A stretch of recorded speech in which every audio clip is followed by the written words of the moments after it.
Sarajevo, symbole de résistance à l'oppression pendant la guerre de Bosnie, accueille depuis 2 ans le festival de la Fondation WARM qui réunit reporters de guerre, chercheurs et artistes autour d'une question: comment couvrir au mieux un conflit?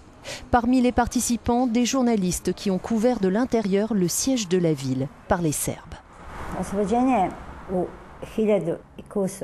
Pendant les 1000 et quelques jours du siège de Sarajevo, notre quotidien Oslobodenje a réussi à paraître tous les jours, en dépit du fait que nous étions sur la ligne de front.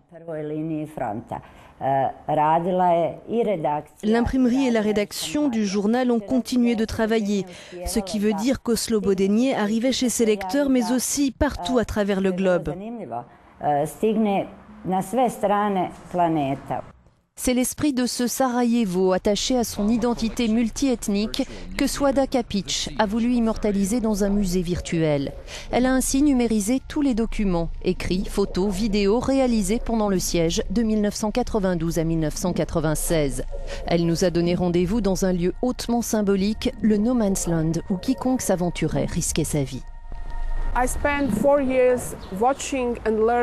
J'ai passé 4 ans à regarder et à apprendre avec exactitude de la catastrophe. Comment survivre dans des conditions impossibles, les tirs 24 heures sur 24 des snipers, pas de nourriture, pas d'eau, pas d'électricité, pas de vie normale, pas d'école, pas d'institution, rien. Simplement, comment on peut passer 4 années de sa vie à faire quelque chose dans des conditions incroyables? Et je pense que les Sarajeviens ont démontré un talent extrême pour la survie dans ces conditions.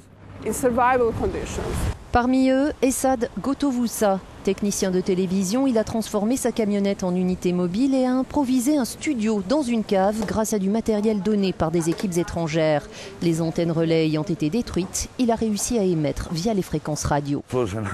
C'était une situation assez complexe. On faisait tout avec le matériel analogique.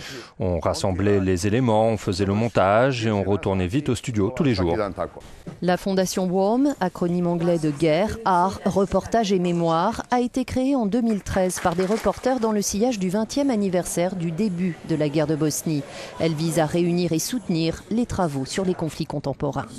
On est spécialisé sur la guerre, mais on veut ouvrir à tout le monde. Voilà.